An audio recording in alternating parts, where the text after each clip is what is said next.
What's going on, Dolphins? It is your boy Dillon, and I am here to do my deep dive into the Dolphins' current roster at cornerback. So let's go ahead and just jump right into it. There's really no reason to wait, so let's go ahead and get started. As usual, though, I am going to start off with the position rankings by need. So for me, when I evaluate this roster, it goes offensive line is the number one need, starting with tackles and center. I don't think we need guards. I think we're fine there. Running back, wide receiver, linebacker being a true middle, defensive line with edge and then tackle, cornerback, tight end, safety, backup quarterback, and then a punter. So now, having said that, let's go ahead and scroll on over to my list of cornerbacks. So these are the corners. Jason McCourty I could have put in this list, although I didn't. The reason why is because he's been moved to safety. And so although they have him listed as a defensive back, obviously he can play both. But I'm going to include him in the safeties when I get there. So which should be in a couple days or in a few days from now. So anyway, starting off, Justin Coleman, he's going into his 8th year. He's a UFA. He's 28 with a 2.25 current APY. Just real quick on Coleman. I was never huge on the signing. It was kind of a whatever signing to me at the end of the day. He hasn't been all that great throughout his career. He did actually have a pretty good second half of the season this past season, but then again, on defense, who didn't? Because they actually started calling the defense right, and then everybody flourished. That's why we had one of the top defenses in the league for the second half of the year, because they were actually calling it appropriate to the scheme that they employ and that they have taught these guys, right? So is it a product of that, or is it a product of him really actually just like playing well and being good?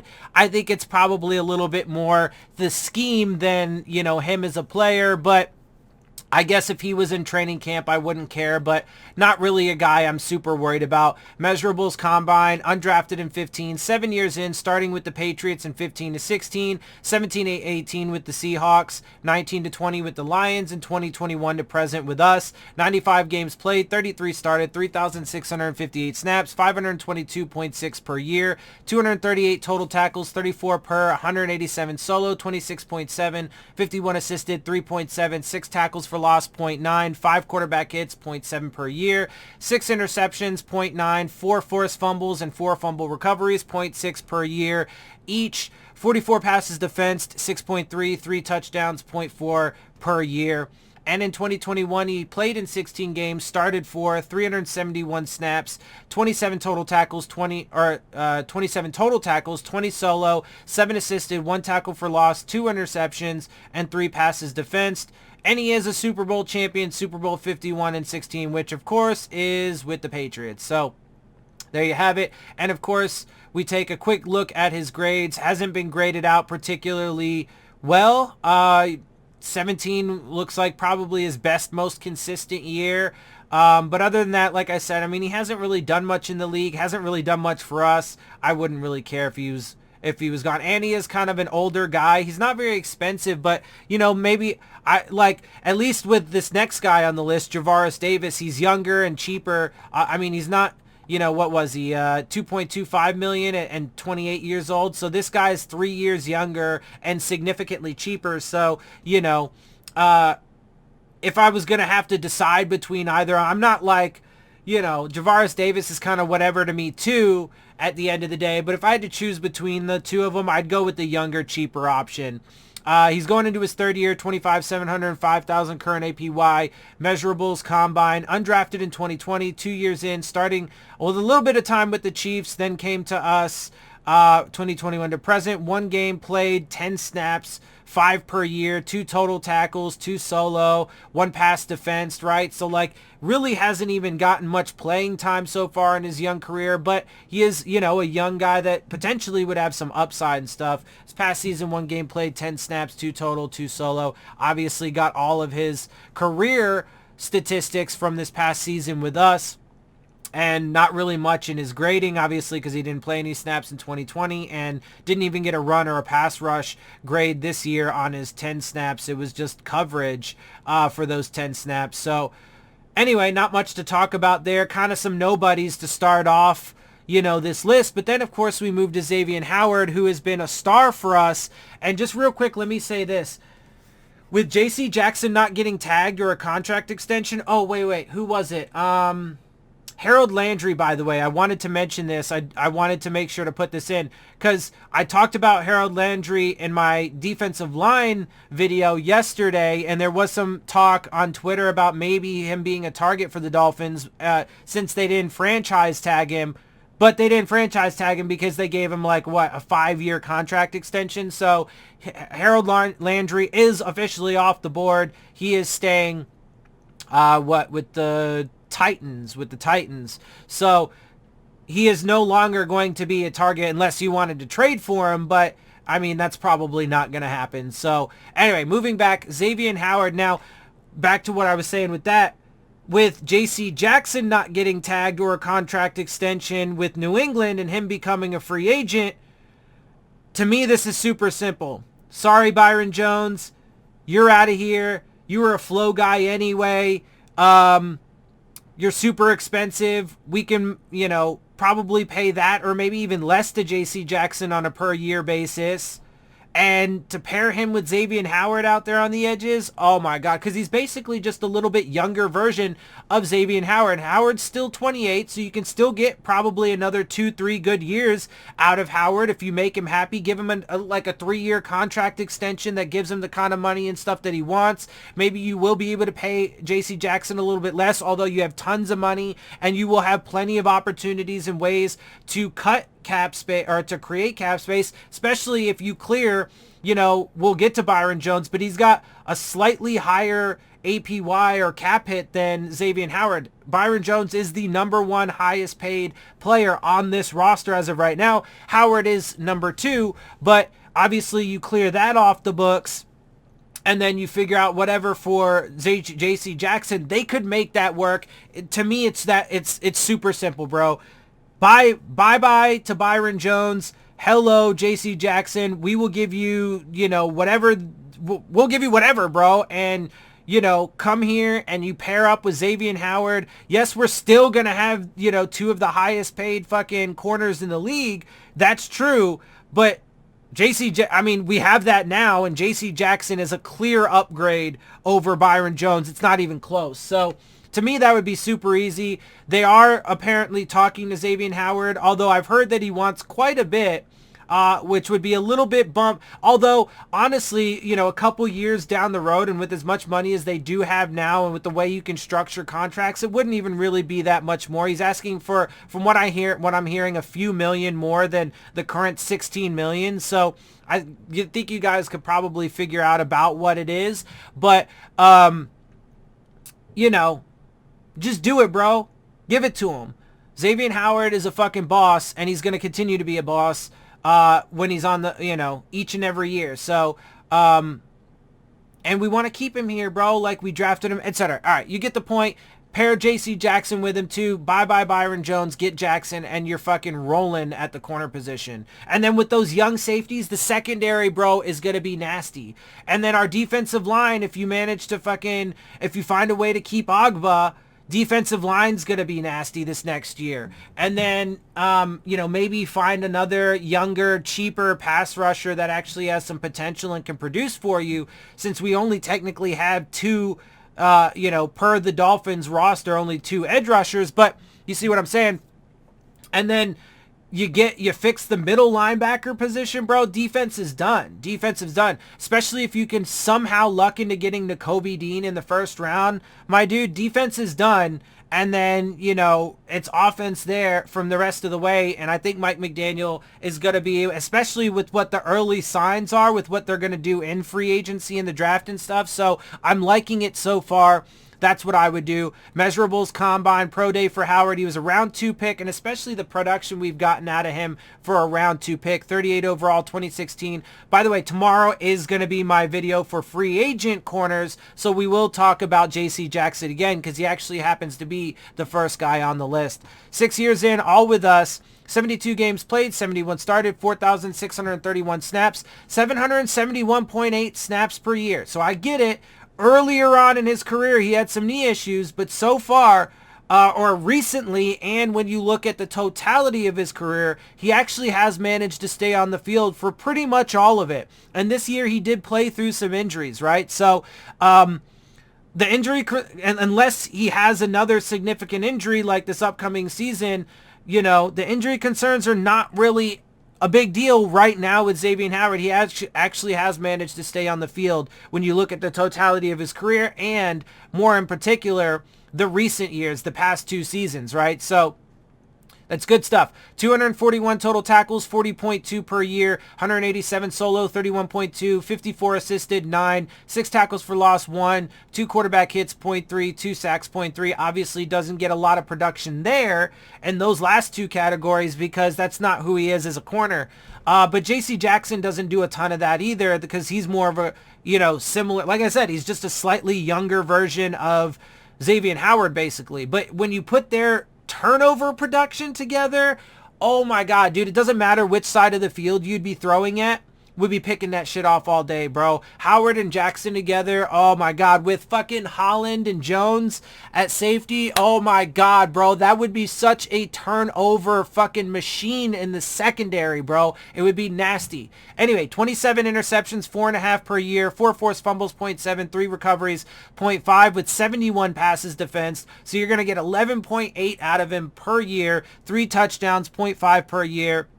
And this past season, 16 games played, 16 started, 1,026 snaps. So he did set a career high, or a career best rather, in snaps this past season. Again, that's encouraging. 50 total tackles, 39 solo, 11 assisted, 1 quarterback hit, 1 sack, 5 interceptions, 2 forced fumbles, 2 fumble recoveries. And I told you he could get up to at least 5 to 7. It was on the lower edge of my estimate, but I told you he could get somewhere between 5 to 7 interceptions this season, even though it's unlikely to be able to replicate, especially now he could have replicated 10 interceptions if they actually played the kind of defense that they were supposed to for the first half of the season. He certainly could have gotten a lot closer, but I digress. 16 passes defense with 2 touchdowns this year, which set a career best. Let's see, Pro Bowl 3 seasons in 18, 20, and 2020. 18, 20, and 21 with All-Pro in 2020. He made second team All-Pro in 2018 and Defensive Player of the Year, 3rd place in 2020. Although I would argue he should have been the Defensive Player of the Year and, you know, kind of got robbed. But it is what it is. The Dolphins haven't been respected nationally for a little while now, and we tend to get snubbed in things like that. Anyway, his grades... It's funny too because, like, I mean, I guess the 2 years where he really had down years were the 2 years that he played the least amount of snaps.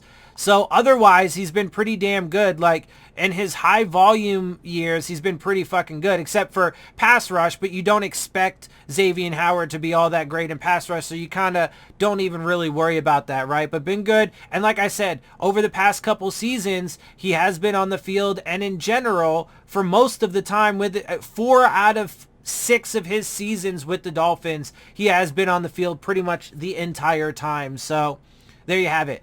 Now we move on to, you know, the train wreck of a disaster that Noah Igbinoghene has been. I never liked that pick. I would have personally, my choice at that time was actually Xavier McKinney, the safety. Although we could have got, I think he plays for the Giants right now, but it's doing really well for them. Anyway, we could have gotten a running back. We could have gotten Antoine Winfield Jr., who plays for the Bucks, right? Like, there are a number of other options, and he was always going to be a project. You don't take a really raw developmental project in round 1. They super screwed that up. I don't know if he's ever going to live up to his potential, I don't think he's ever, personally, I don't think he's, they did him wrong too, because I don't really think he even has a chance to live up to the draft status. Now, maybe he can live up to his personal potential, but I mean, they they're giving him such a raw deal, but hey, what would you expect from Brian Flores in this past regime? So anyway, he's been kind of a disaster. I mean, I would say probably at least keep him around while he's still on his rookie deal. But I mean, there's a solid argument to just say, maybe it's probably best if you let him go to another team and see if a fresh.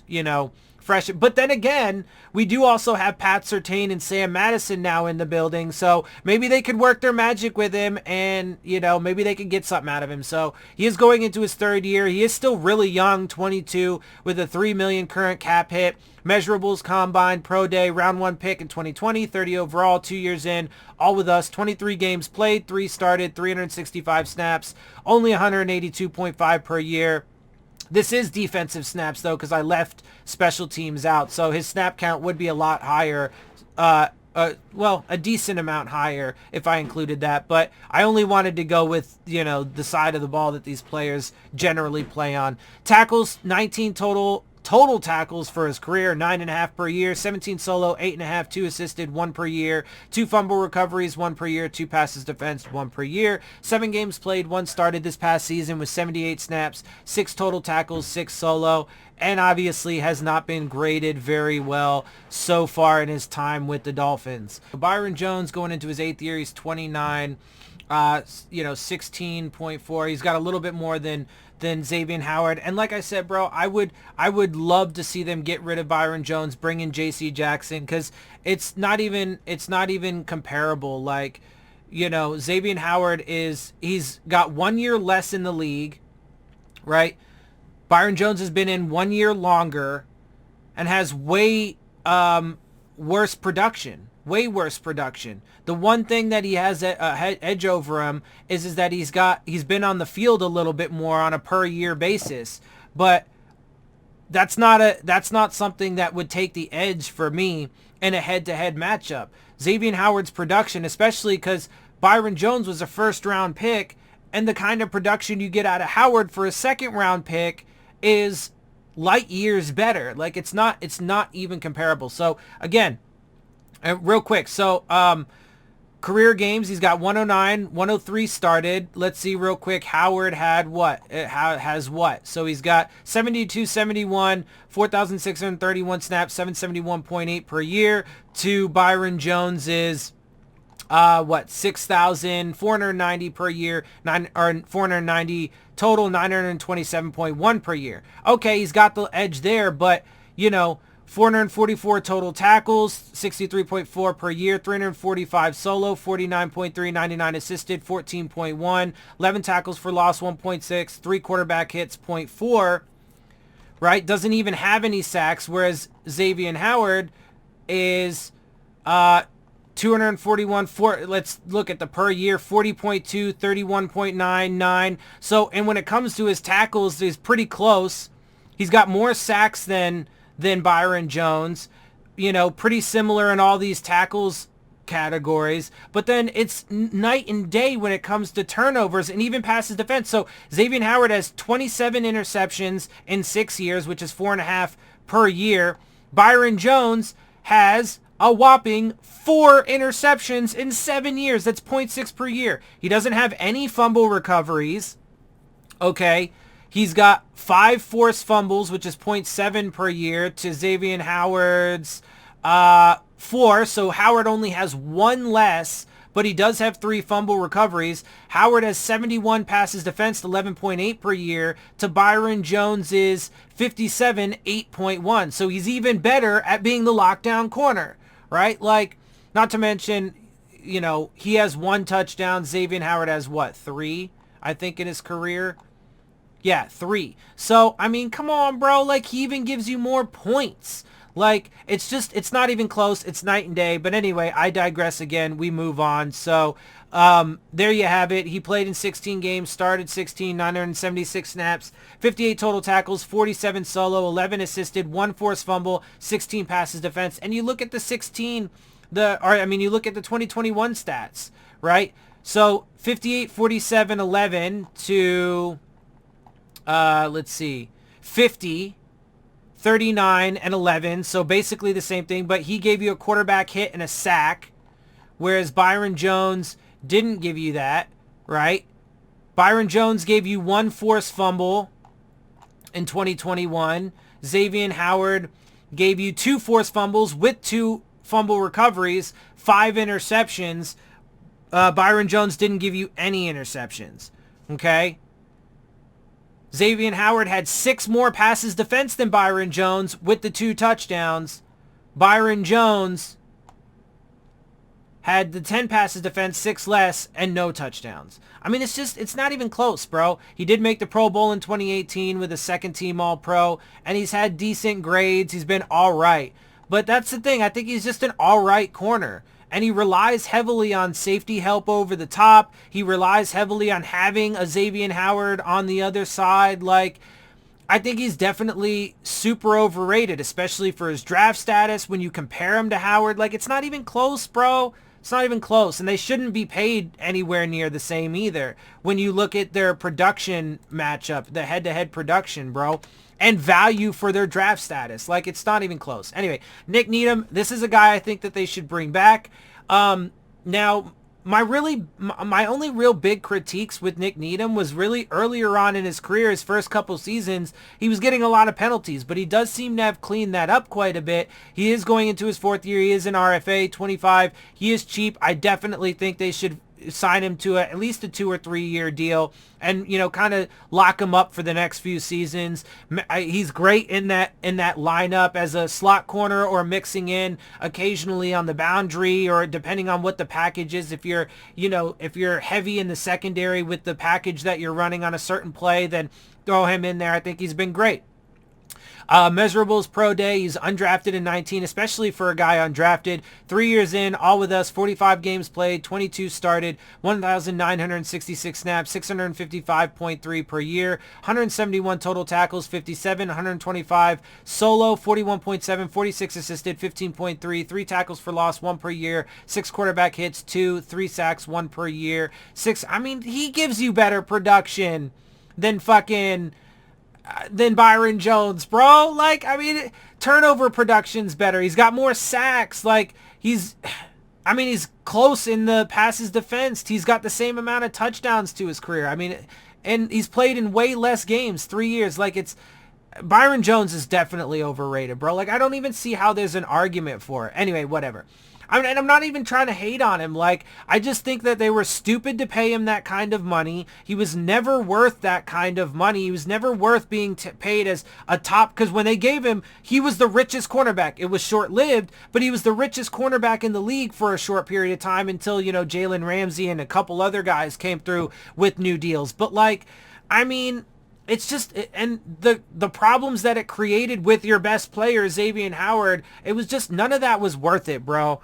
And anyway, he should be easily replaced by J.C. Jackson. 2021 stats for Needham: 17 games played, 5 started, 607 snaps, 59 total, 48 solo, 11 assisted, 1 tackle for loss, 2 quarterback hits, 1 sack, 2 interceptions, 1 fumble recovery, 5 passes defensed, and 1 touchdown. So he set and or matched a number of career bests. He's been kind of in his grades, but I think he's been getting better and better each year. And he has kind of knocked out some of those penalties. So I do like Nick Needham. They should bring him back. Jamal Perry, as far as I'm concerned, he hasn't done really shit in the league, or really even shit for us. He used to be known by Jamal Wiltz. He changed his name.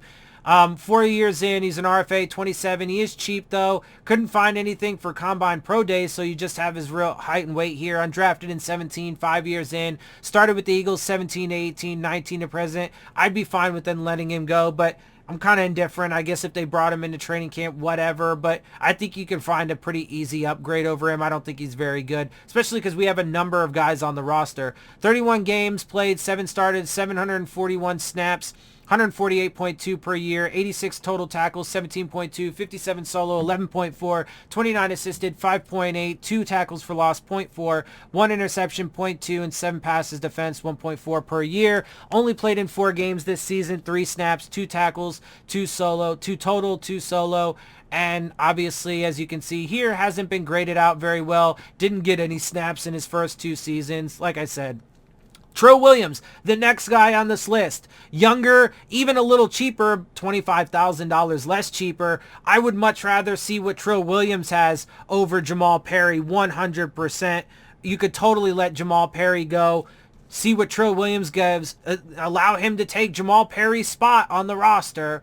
And, you know, see what he's got, because he's got a lot more intrigue, a lot more upside, and he's younger, he's a little cheaper, not much, but second year, he's 22, measurables, undrafted in 2021, got 1 year in, actually started with a short period of time with the Saints in 2021 before we picked him up, and then he's been with us since. 1 game, 4 snaps, one game, 4 snaps, and, you know, not great grades, but he had 4 snaps, so it is what it is. Elijah Campbell, they did just tender this guy. I think he's a solid guy. Again, I would take him over Jamal Perry, honestly. 5th year, he is 22. That's not right. I think I forgot to change his age. Whatever, I made some mistakes apparently in this last go-around, so I'll have to make sure I'm better than that. But anyway, so I think he's like 25 or something like that, actually. So whatever, we'll just ignore that. Continuing on, undrafted in 2018, 4 years in, starting. He has moved around a little bit, although it's funny because he also had some time outside of the NFL, AAF, XFL. I just wanted to make sure I put that in just so I didn't forget it. Started with the Browns though in 2018. And then in 2019, he was in the AAF with Birmingham. And in 2020, he started off with the XFL, DC Defenders, before then going to the Jets for a bit in 2020. Then with the Jets in 2021 to start, and then with us in 2021 at the back end, and then with us ever since. But not really much to talk about here. 10 games played, 2 snaps. You know, maybe a camp body is Elijah Campbell, although I'd probably take him over Jamal Perry, like I said, 0.5 per year, 2 total, etc., etc. 7 games played in 2021, 2 total, 2 assisted, and not really much in the grades department. So another young, pretty cheap, you know, camp body or whatever, D'Angelo Ross, 4th year. I think they gave this guy a futures contract. He's 25, cheap, not much.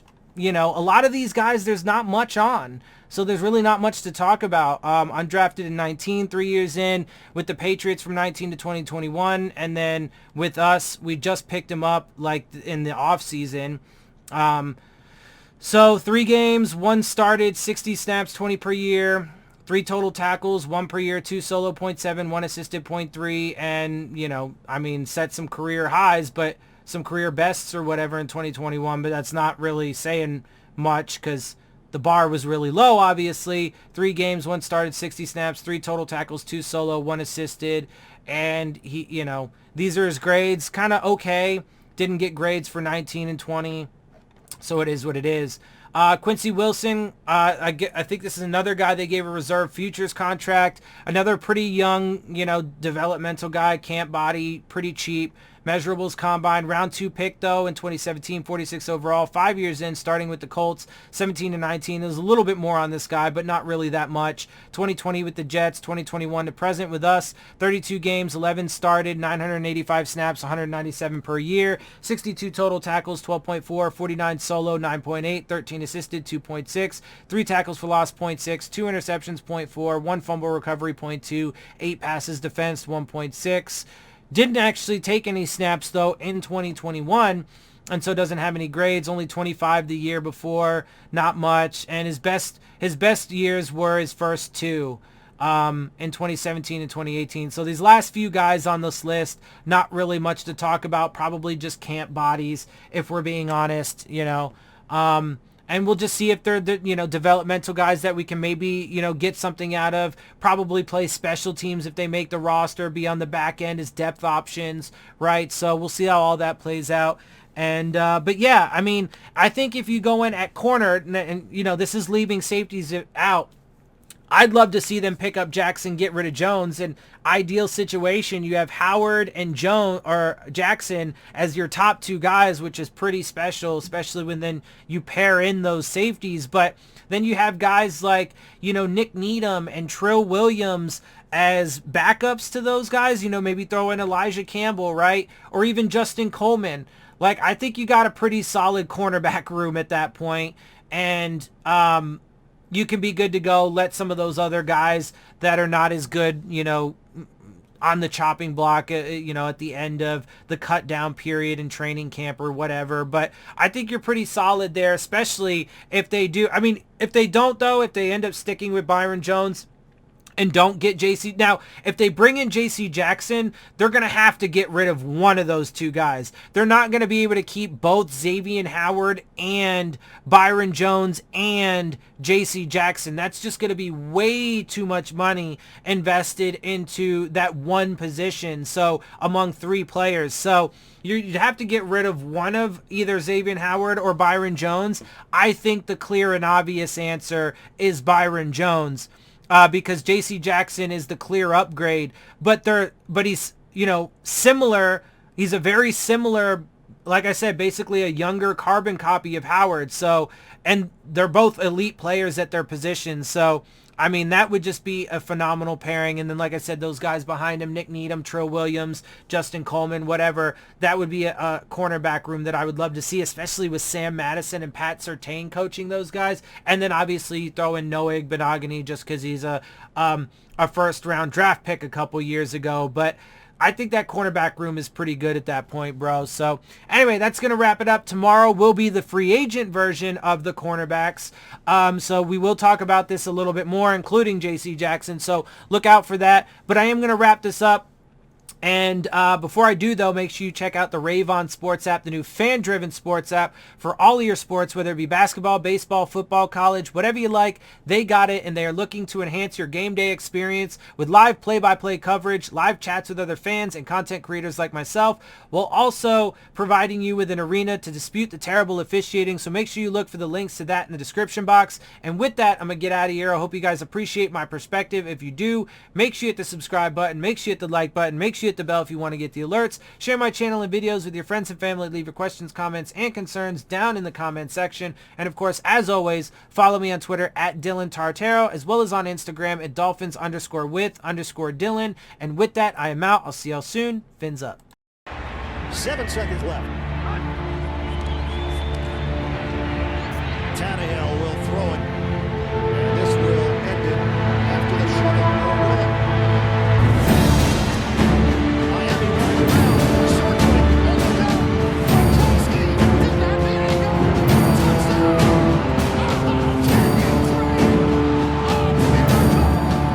Miraculous in Miami. Stills to Parker to Drake. And they held off the field. Unimaginable what has taken place here in South Florida. The Dolphins have done it. They keep their season alive. 69 yards. Wow. Pure joy. Miami wins it.